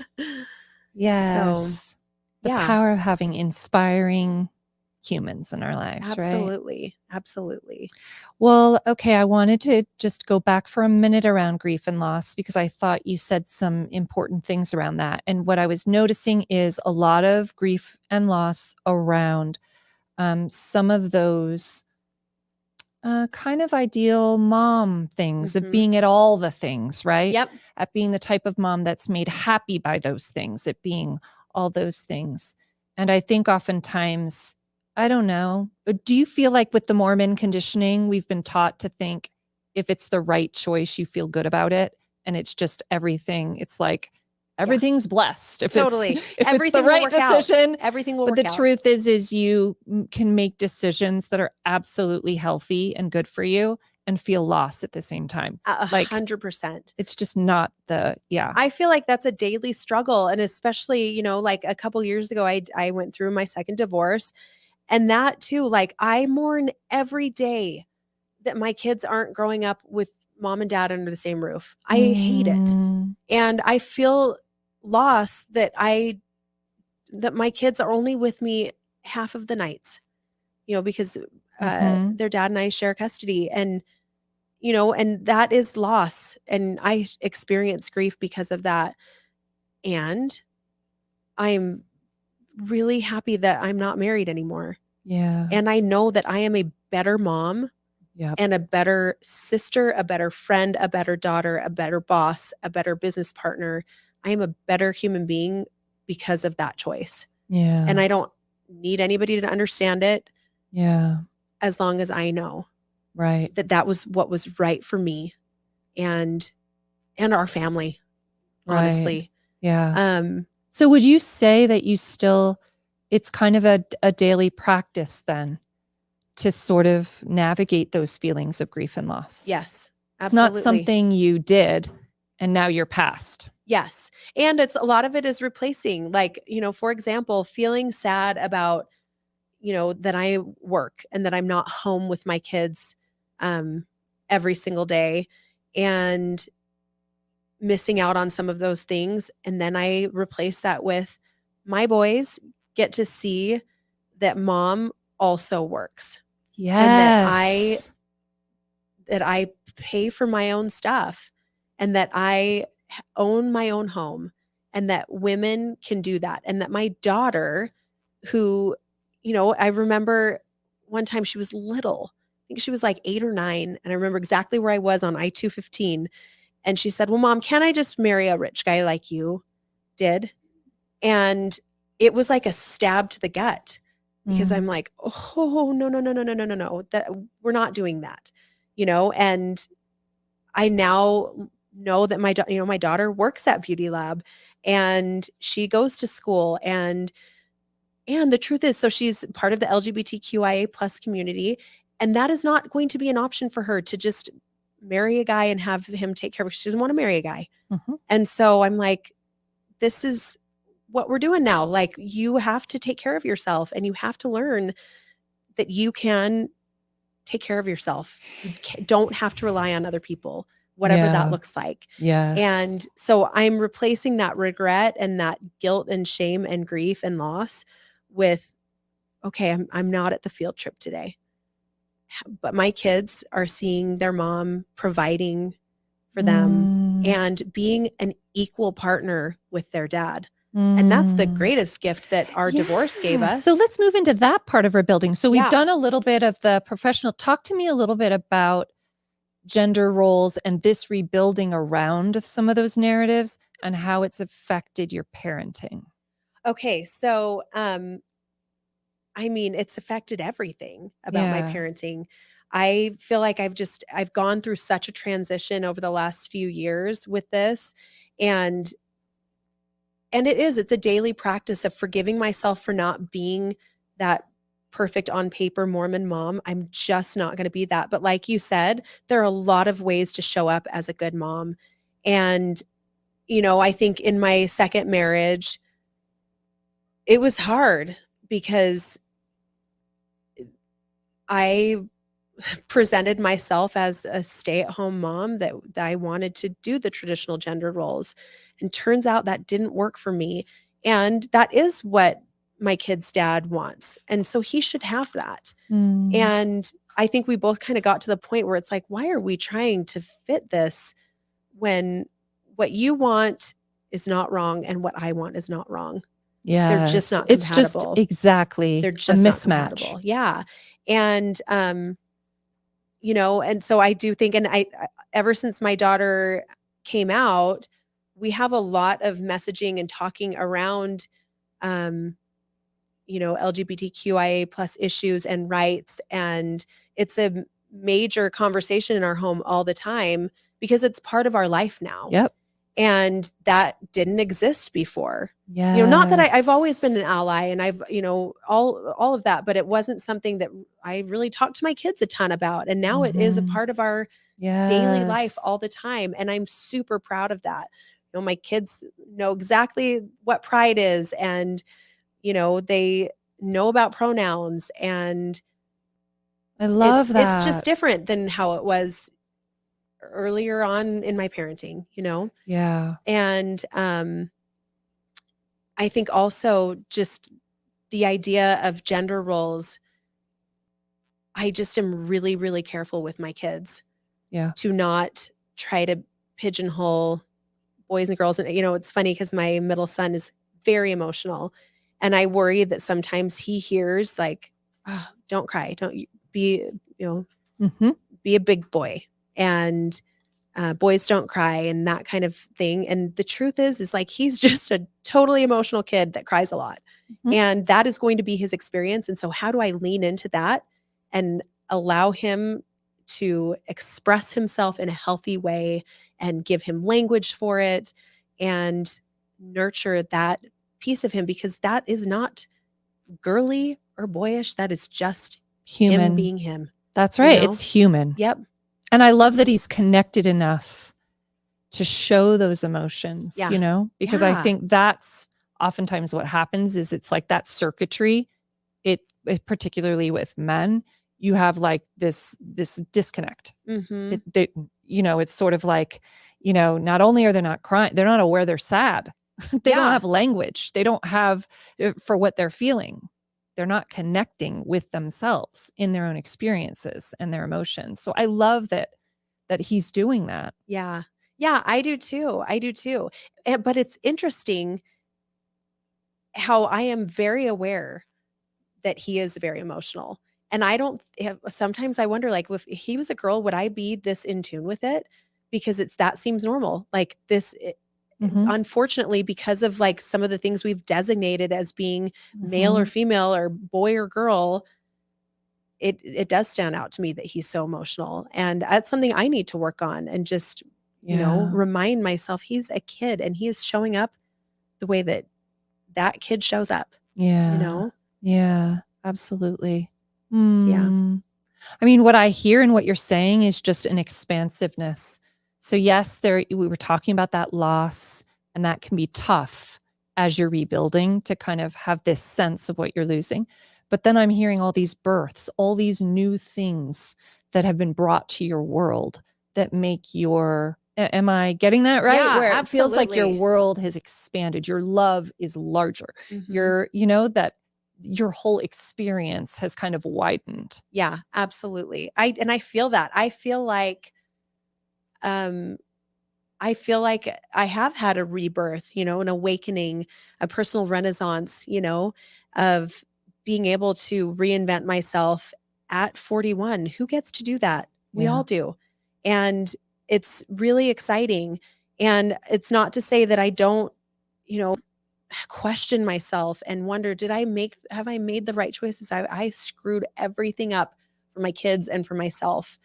And I got in this weird like headspace the other day that I was totally stressing about my finances and thinking, oh my gosh, I am only 41. I have like 50 more years on the planet.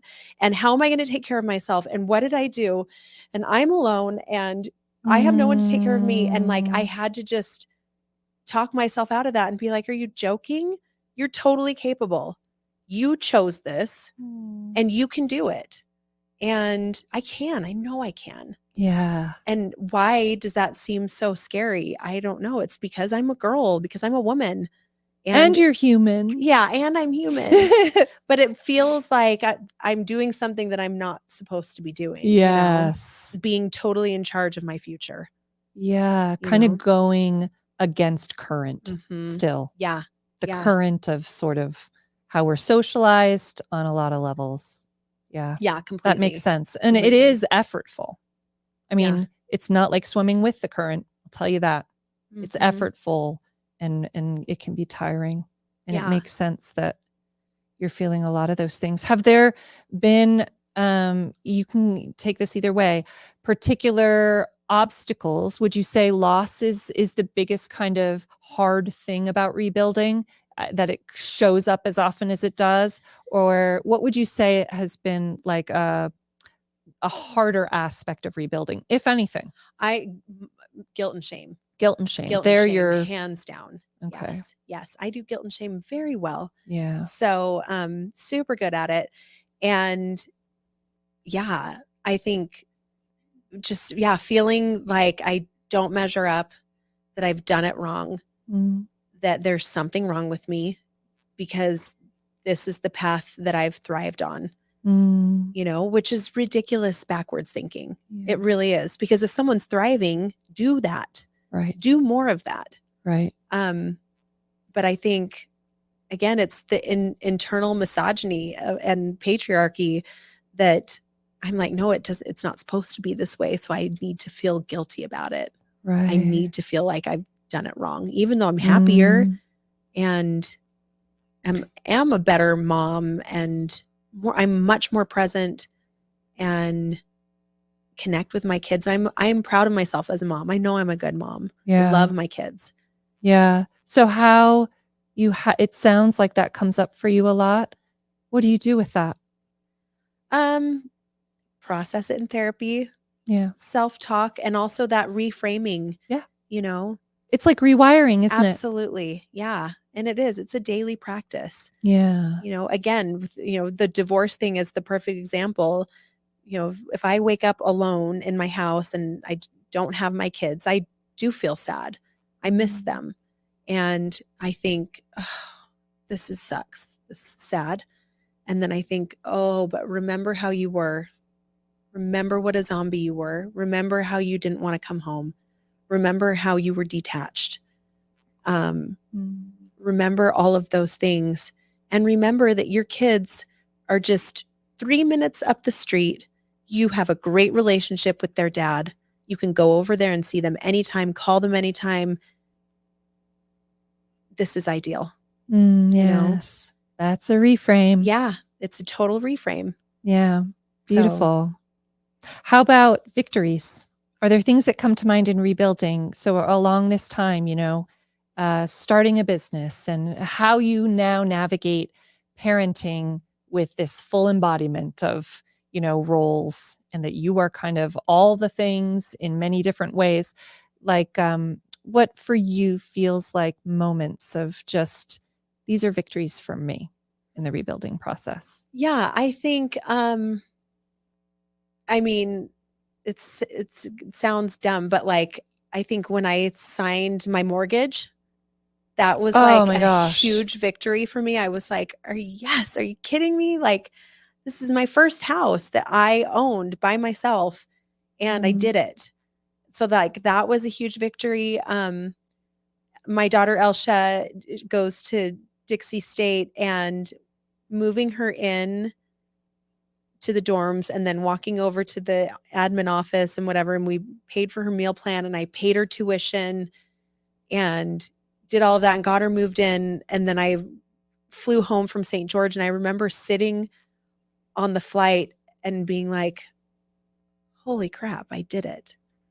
Like, not only did I raise this kid pretty much by myself, but she's amazing, the smartest, coolest, funniest, raddest human being with a good heart and an amazing brain.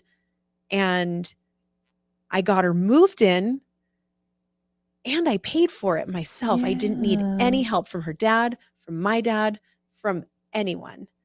And I did it. Like that, it was just such a victory. It was such a win. And I'm most proud of my kids for sure, And then I think just the success with BeautyLab, and honestly, like me and Heather coming on Mormon Stories, that was such a victory. It was such an incredible experience. It was like 9 hours of therapy with John. And what do you feel like it gave you? What is it? Why does it feel like you know what? This is such an incredible community that you guys have built. Your people are kind and welcoming and soulful and wonderful. And like just the love that we felt from that, and the like people saying like, oh, that resonated with me. I had that experience too. I remember thinking the same thing. It was like just total validation that like we're all having these experiences, and we're not alone. Yeah. It was just, that was such, I mean, it's hard to say a victory, but it was such a milestone, Yeah. you know, yeah. that really like made an impact on Heather and I. And it was an opportunity to like process a lot of stuff with her, with transitioning out of the church that like I had kind of forgotten about, that Mhm. helped me heal even further Mm. and just evolve as a Beautiful. human being. Yeah. And yeah, but I mean, the biggest thing is just the community of people are so beautiful and kind and loving and just awesome. Mm. Yeah. I love that. Yeah. Well, so with regard to kind of your journey overall, with regard to defining, redefining, gender roles, are there any resources for you that stick out? I wonder if Heather's a resource. She'll be like, everyone needs a Heather Gay, but yes, everyone needs a Heather Gay. Yeah. Are there things that kind of stick out to you that in moments were really, really helpful and that you? Absolutely. So I will say, and this was part of my earlier story, there was a man he was the man that owned the gas station that I worked at my senior year of high school when I first moved to Utah. He was someone that really empowered me and like loved that I wanted to start my own business. He made me a manager like really early on when I started working there because he said, "You're management material." And to have this man that wasn't my dad, that was like a pillar of our community. Alpine's a small town. And he kind of took me under his wing and like, he helped me and made it okay for me to, be good at something that wasn't babysitting and church. And so I think men out there, if you can empower the young women in your lives, like it makes all the difference. It really does. I think having a friend like Heather that,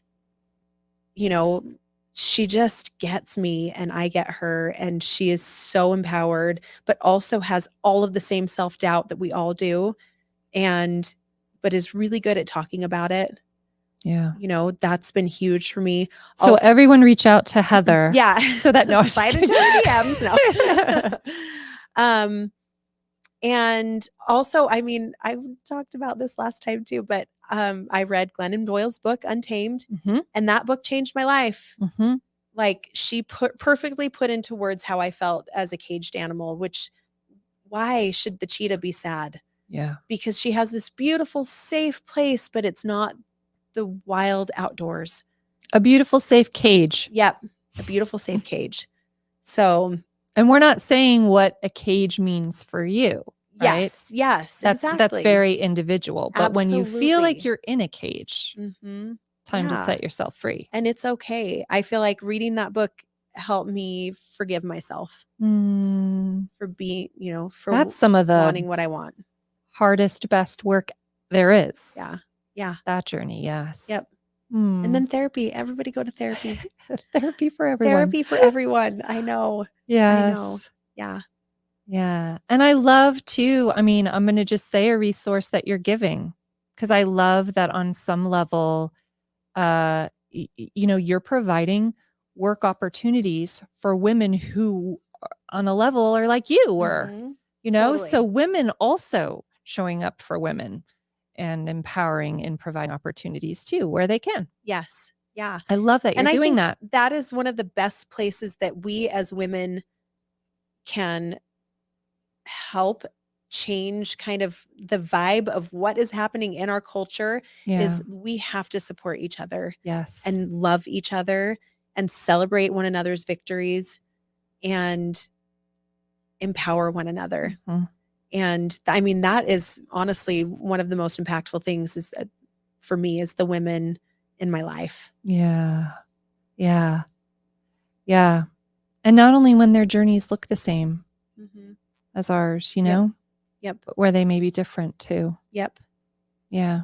I love that. That's beautiful. So if we were going to kind of end the final question kind of being, the Dre now, right? The Dre with gender roles and all that you've navigated, how is she different than the Dre we met earlier? Like You know what I mean? Mhm. So the Dre that we've kind of journeyed through, who are you today? What is that difference? What does life look like for you in this value now? That it, and how is that different? Yeah.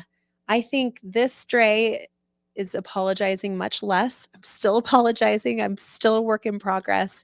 Um, but I am really okay with who I am. Mm. And not all the time, but I would say for the most part, I like who I am. I like the things that I'm good at, and I forgive myself for the things that I'm not good at, you Yeah. know? And I am a mom that may not seem like all the other moms, but I'm a good mom. And there are a lot of ways to be a good mom. Mhm. And I think I'm finally starting to realize that. It's taken a long time because I still struggle with the guilt and shame, you know? But I'm a work in progress for sure. And I'm super proud of myself. Yeah. And I want my daughter and my boys to know that people can be who they want to be, not just women, everyone. If you want to have a career, have a career. If you want to do nothing but bake, do nothing but bake. Exactly. That's not for me. I'm not a baker. But I think of all of these things that used to trigger me, like cooking dinner, you guys. Like cooking dinner was such a weird trigger. Not because I hate to cook, but like I'm not really good at it. And like it's hard for me. And I felt a lot of pressure. And it's expected. Yeah. I felt a lot of pressure to cook dinner. And now like I'm great with the guy cooking dinner. I love it, Yeah. And guess what? There's Just whoever some wants to cook beauty in dinner, that. cook That's dinner. right. Yeah. We'll take it. Yes. Thank you so much for sharing your story. Is there anything that I didn't ask you or in thinking about that you want to include that you wish you had said or that you want to say? Good. No, Okay. I don't think so. I loved the conversation. You guys are both so wise, and I just appreciate, I feel like, again, just therapy with the Dylans. So thank you. Thank you for sharing your story. I feel like this is part of so many women and humans on some level. You can translate and this over. Totally. And I'm glad we talked about the men. That was a really good point that John brought in, that,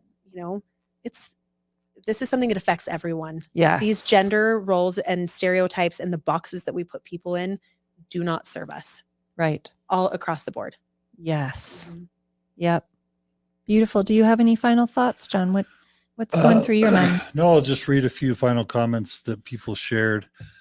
Amanda writes, sometimes I feel like I have to choose between being a mom or having a career. It's so inspiring to hear Dre's perspective and story on how you can do both and be great at it. Oh, so thank you. And you can. It's a sample from Amanda. Maven, hey Maven. Maven writes, this is such an awesome episode. There's so much that's relatable. Thank you, Maven. Chelsea writes, your kids are so lucky to have you as their mom. You are inspiring. Yeah. Dre. Another writes, I am a current Mormon. So this is an active believing Mormon who's watching. And she says, and can see how the church should give members more roles within the church. Totally. That's nice to see that we have, and we know we have believing active members watching the podcast. And then Amanda, final comment, she writes, you'll like this, empowered women empower women. Yes, absolutely. How cool is that? Very, very cool. I love it. Yeah, not a scarcity mindset. Nope. Yep. You got to lift each other up. I love it. Yep. There's plenty of room for all of us, for sure. And it's better together. Yeah. Better together. And Dre, you're a love, and we hope you'll come back anytime. Oh. Please give our love to Heather. I will. We got to get her on brunch. Thrive. We got to get her on Thrive. I would love it. Yeah. Oh, a Thrive story? Yeah. Thrive story with Heather. Yeah. But let's do freaking brunch. I know. Dude, we have been trying to go to brunch for like a year. Yeah. Let's do brunch. Yep. But you've got to. we adore you, and we're so grateful you'd come back. Thank you. Yes, I'm inspired by your story. Oh, And, thank you so know, much. and Thank you for feeling having me.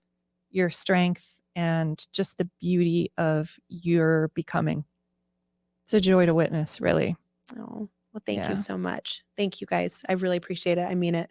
Yep. Mm. You guys are doing good work. Ah, So right thank back you. at you. Thank you. And Margi, I am just so happy to give the mic over to you, pass the mic, and to let you lead these Thrive interviews. It's just so inspiring, and you do such a good job, and I love you. Oh, thank you. Is that unprofessional? Am I going to get in trouble? Who's Call gonna HR. who's getting you in trouble? I'm curious. Anyway, thank you all for being here, and until we see you, happy thriving.